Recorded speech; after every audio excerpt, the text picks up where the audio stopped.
سلامونه ملګرو په 4 فروری باندې د پیښور ولسی پاڅون له مرازی که چرته موږ او تاسو بې شعوره ناپوهه زمونږه بزدلې د بیمانۍ حد ته رسېدلې وي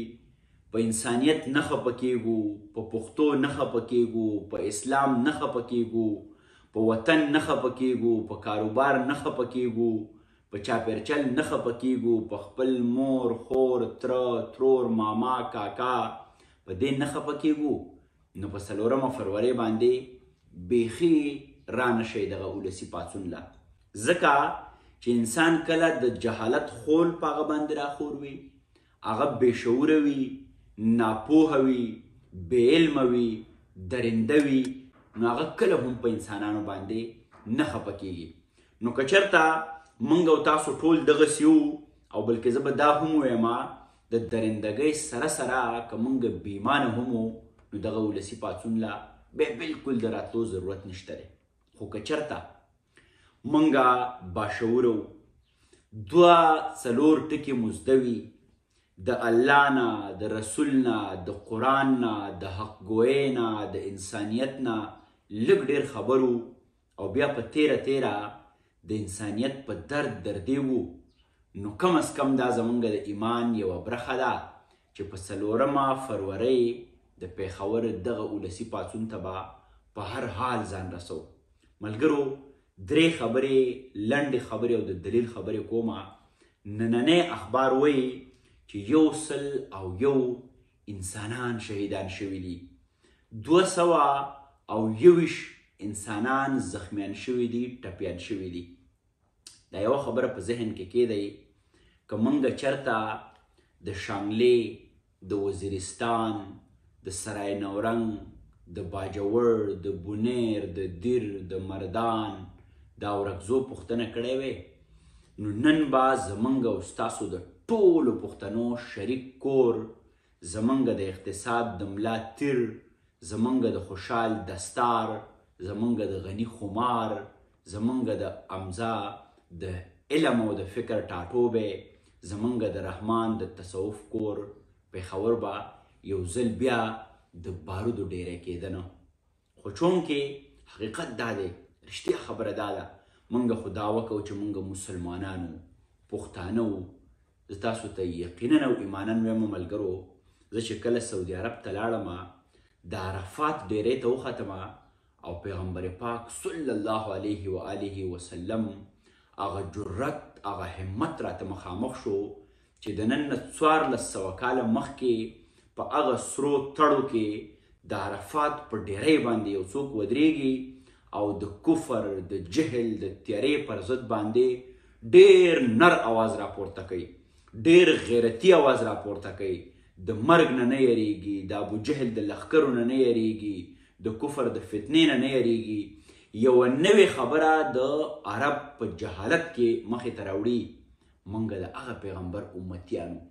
او دلته زموږ په چاپیرچل کې په سونو خلک چې د هغو غوښې په اسمانونو کې والوتې اندامونه یې جدا جدا شو موږ دې ته غوږ ایښی دی چې خدای مکه زما په کور به دماکه کیږي او یرغل به کیږي او اغوا به کیږي نو هله به افسر افغان راپاسي او جذباتي کیږي به چې ما سره زیاتی وشو ملګرو دا ایمان تیر کوي که د خدای نه یریږو د خدای منو که د رسول پاک صلی الله علیه و آله وسلم امتیانو هغو به د حق سره ودرېده د رښتیا سره به ودرېده نو دومره رښتیا خو موږ ویلی شو که نه چې یو ولسي پاڅون دی نو چې دې ته ټول ښه په نره باندې راشو دا تپوس وکړو چې ولې ټکس زه ورکومه زمرود دلته دي اوبه دلته دي سیندونه غرونه نخترونه دلته دي کرومایټ کوله دلته ده زما لکه د 50% نه زیات ابي وسایلو نه بجلی پیدا کیږي او بیا هم په ما دماکه کیږي بیا هم زه خوارې ما زما هغه ځای چې زما عام فورسز زما پولیس زما سیکیورټي فورسز چې هغه به ما له تحفظ راکوي د هغو په کور کې دنده دماکه کیږي جومات بچ نه شو جنازه بچ نه شوه نو ملګرو دا د جذباتو خبرې نه دي خو کم از کم دا تاسو نه تمه لرمه چې د علم فکر مسلمانۍ او د پښتو تقاضا دا ده چې که نور هیڅ نشو کولی په 4 فروری چې کوم دا ولسي پاڅون کیږي دا په شانګله کې هم شوی او په بونیر کې هم شوی او صوابۍ کې هم شوی دی، دا په دې خوا په دیر کې هم شوی او دا په وزیرستان کې هم شوی او دا به اوس په پېښور کې کوو. او څنګه چې ما تاسو ته وویل که پېښوري کاروبار به یې، روزګار به یې، وکالت به یې، صحافت به یې، ثقافت به یې، هنر به یې، شعر به یې، ټپه به یې، ژوند به یې، بزنس به یې، بنډارونه به یې، هنرونه به یې. دې پېښور رښتیا خبره دا ده چې حمزه بابا چې د خیبر نه راغی او پېښور ته شو نو حمزه بابا شو. دغسې غني خان د اشنغر نه تر پېښوره مزل وکړو، غني خان شو. دغسې د باچا خان بابا تحریکونه د پېښور نه شروع شوي دي. دغسې که موږ د خوشحال خبره کوو، دغسې که موږ د رحمان خبره کوو، تر دې که زما خبره کیږي نو زه که په شانګله کې وې زه به افسر افغان نه وې، اباسین صاحب که په دیر کې وې ډاکټر اباسین صاحب به نه وې، کرن خان که په سوات کې وې ډاکټر کرن خان به نه وې. دې پېښور موږ له خپله وینه راکړې ده. د دې پېښور د پیو په موږ باندې حق دی، د دې سینه موږ راودلې ده. او زه کله ډېر خفه شم چې اوس زموږ پېښور هم نه پرېږدي. نو دا پېښور زموږ شریک کور دی، دا که ډاکټر دی، که انجینیر دی، که هنرمند دی، که سندرغاړی دی، که څوک هم دی، راشئ او د ایمان کمزورې درجه ده یو ګوټ کې چېرته ودرېږئ دغه ولسي پاڅون کې، زه به په خپله باندې هم راځم. ټولو ملګرو ته مې التجا ده که نن مو د پېښور تپوس نه کو، دا درته زه ډېره واضحه وایم، نیغ په نیغه به دا اور ستاسو کور ته رارسي. سبا به بیا چغې وهئ، په انسانانو خفه شئ، په پېښور خفه شئ، په ځوانانو خفه شئ، په پولیسو خفه شئ، په خپل سیکیورټي فورسز خفه شئ. څه ځای کې خو ځان ته خفګان ودروئ. او بیا زه حیران یم چې د مسلمان په حیث او د پښتون په حیث چې یو سړی د حق سره نشي ودرېدی، حق خبره نشي کولی، نو بیا د دې پېښور د سینې نه چې موږ دا پی خورو، دا ډوډۍ خورو، دا چیس خو یقینا چې دا په موږ حرام دی. حرام که څوک مسلمانی نو دا په موږ حرام دی، که څوک پښتون ځان ته وایي نو دا بېننګي ده چې موږ د پېښور سره نه ودرېږو. لہذا دغه 4 فروری ده، راشئ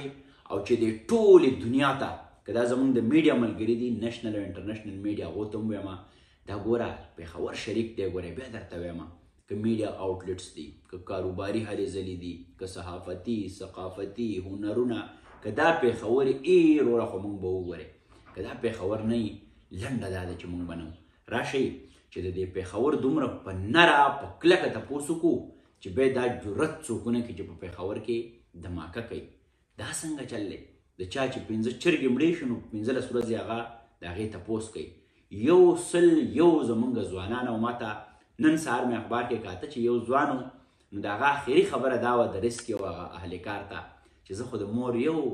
بچی ومه، د مور ټوله اسره زه ومه، نو که زه مړ شم زما د مور به څه کېږي. دا د هرې دویمې پښتنې مور کیسه ده. خو ولې شعور، عقل، پوهه چېرته نه راوړو. په 4 تاریخ که زما هر ځای کې کمیټمنټ یا چېرته ما خو ډایري نه ده کتلې، خو که چا سره مې واده کړي نو اوس ته بخښنه غواړم. زه به هم په دې غونډه کې یم ولسي پاڅون کې، او ته هم راشه، ټول راشئ. خپله ډاکټري پرېږدئ، انجینري پرېږدئ، وکالت پرېږدئ، صحافت پرېږدئ، دفتر پرېږدئ. ځکه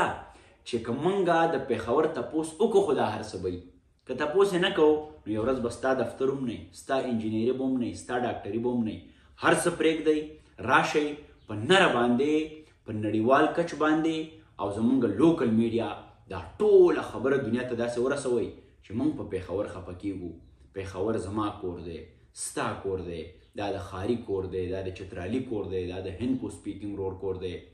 تر دې چې د پنجاب نه خلک راغلي دي، د سند نه راغلي دي، بلتستان نه راغلي دي، دې پېښور ورله په خپله غېږه کې ځای ورکړی دی. نو نن به موږ پېښور نه پرېږدو. په پېښور یقینا چې خفه کېږو. په پېښور ننګ نه کول بېماني ده، د بې پښتو خلکو کار دی. راځئ چې کم از کم دا پښتو خو وکړو چې پېښور یو ځل بیا د ګلونو ښار کو. او په دغه به دا خبره ختمه کړمه چې په کومه خوله به دعوه کاندې چې فایده دې راوړه، ورځ دې د ځانه سره وړې وه او شپه دې راوړه، او قاتل به نه یې خو زه دومره ګواهي ورکوم، توره دې تکه سپینه یوړه، تکه سره دې راوړه. 4 فروری پېښور ولسي پاڅون د پېښور پریس کلب مخې ته د هرې سیمې نه راشئ چې د پېښور تپوس وکړو. ډېره مینه او احترام.